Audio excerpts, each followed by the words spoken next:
Good morning student. आज अपन discuss कर रहे हैं risk instructions. It means reduced instructions sets. मतलब यहाँ पर जो अभी हमने प्रीवियस क्लासेस के अंदर देखा था कि जो इंस्ट्रक्शन सेट्स अपन ने पढ़े थे उसके अंदर जो एड्रेस पार्ट है उसमें 3 एड्रेस इंस्ट्रक्शंस देखी थी, 2 एड्रेस इंस्ट्रक्शन देखी थी, 1 एड्रेस इंस्ट्रक्शन देखी थी और 0 एड्रेस इंस्ट्रक्शन देखी थी। अब यहाँ देख रहे हैं कि हम उन तीनों के कॉम्बिनेशन से किसी भी प्रोग्राम को किस तरह से रिड्यूस इंस्ट्रक्शंस के फॉर्म में अपन कन्वर्ट कर सकते हैं। जैसे कि यहाँ पर अपन ने एक एग्जाम्पल लिया था x is equal to a plus b multiplied by c plus D. अब इसी एग्जाम्पल को मैं आपको बताऊंगा कि रिड्यूस इंस्ट्रक्शन सेट कैसे लिखेंगे।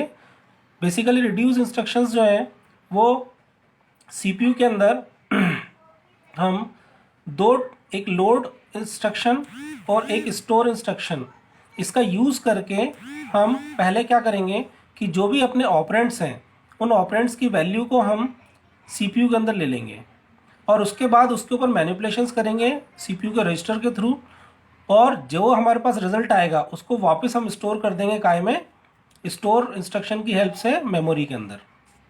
तो अपन देखते हैं कि इसको किस तरह से अपन सॉल्व करेंगे। तो यहाँ पर हम लेंगे लोड में R1 एक रजिस्टर लिया और उसके अंदर अपन ने A की वैल्यू को स्टोर करवा दिया। ठीक है, मतलब यहाँ पर R1 रजिस्टर के अंदर आपकी वैल्यू आ गई कौन सी, A की। इसके बाद फिर से अपन लोड इंस्ट्रक्शन लेंगे और इसको अपन स्टोर करवा देते हैं R2 रजिस्टर के अंदर B की वैल्यू को।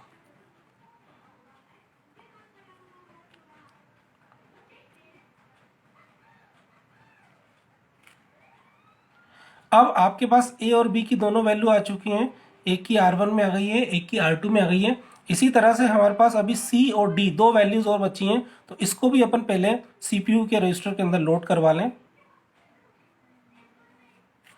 जैसा कि मैंने पहले ही बताया कि पहले जितनी वैल्यूज हैं आप मैक्सिमम वैल्यूज को CPU रजिस्टर के अंदर स्टोर करवा लीजिए। यहाँ पर एक रजिस्टर और ले लेते हैं अपन R3C, मतलब R3 रजिस्टर के अंदर आपकी वैल्यू आ गई C की। दैन उसके बाद एक वैल्यू और बच रही है अपने पास, उसको अपन R4 रजिस्टर के अंदर ले लेते हैं D की वैल्यू।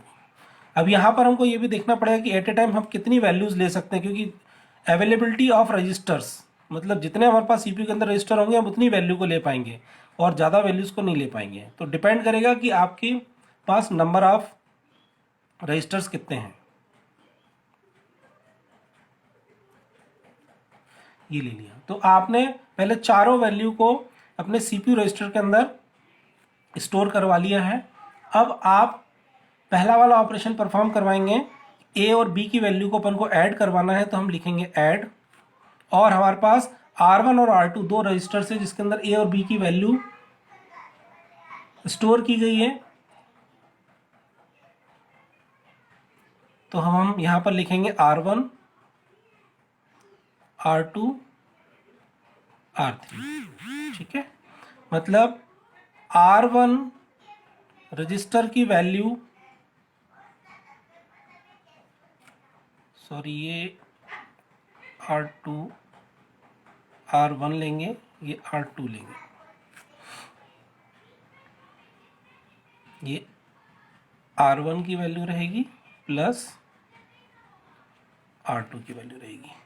मतलब R1 और R2 इन दोनों की वैल्यू को ऐड करेंगे और R1 के अंदर अपन स्टोर कर देंगे। ठीक है ना, मतलब R1 और R1 की R2 की वैल्यू को ऐड कर दिया है और R1 के अंदर अपन ने स्टोर कर दिया है। ठीक है ना। अब इसके बाद ऐड, इसी तरह से अपन क्या करेंगे, C और D की वैल्यू को अपन ऐड करेंगे, तो वो काय में करेंगे R3,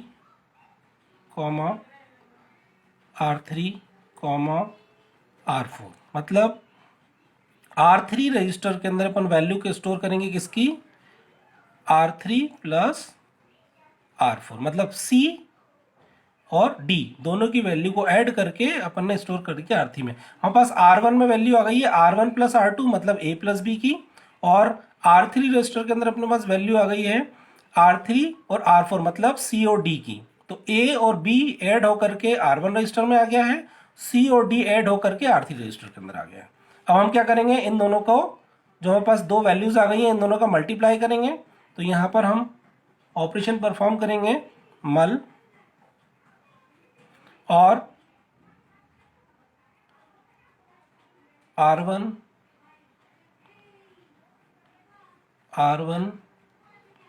एंड R3, मतलब जो हमारे पास R1 में वैल्यू है और जो R3 में वैल्यू है ये दोनों मल्टीप्लाइड हो जाएंगी और कहाँ पर स्टोर हो जाएंगी, रजिस्टर R1 में। अपन इसको सिंबॉलिकली ऐसा लिख सकते हैं रजिस्टर ट्रांसफर लैंग्वेज में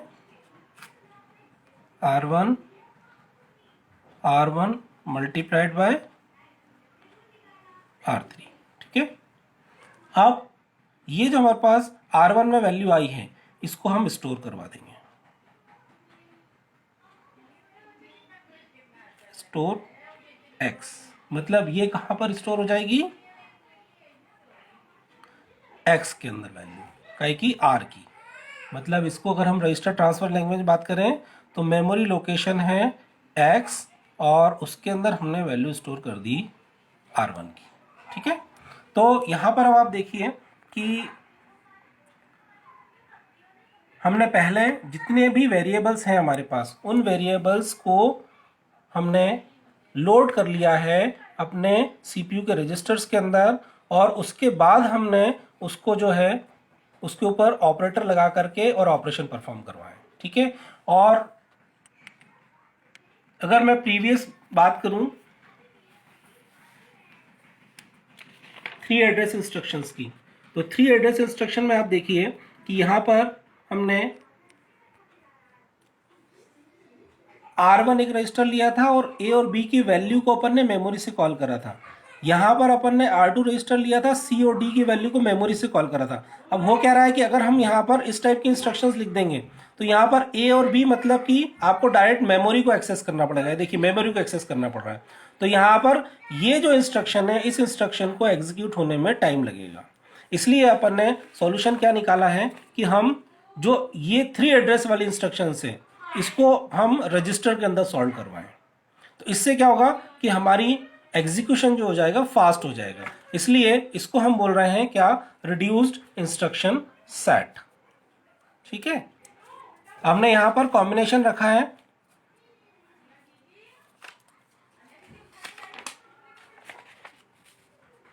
वन एड्रेस इंस्ट्रक्शन का भी कॉम्बिनेशन रखा है अपन ने। यहां पर देखिए आप, वन एड्रेस इंस्ट्रक्शन में अपन लोड यूज करते थे और स्टोर यूज करते थे।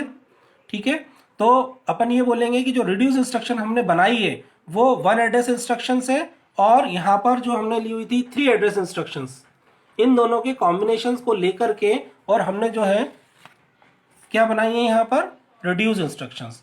तो जो हमने अभी तक one address instruction, 2 address instruction, 3 address instruction और 0 एड्रेस इंस्ट्रक्शन अपन ने पढ़ा है, उन तीनों का कॉम्बिनेशन करके यहां पर हमने एक रिड्यूस इंस्ट्रक्शन बनाई है, मतलब एक प्रोग्राम बनाया है, लॉजिकल प्रोग्राम बनाया है, ताकि सीपीयू से हम फास्टली काम ले पाए।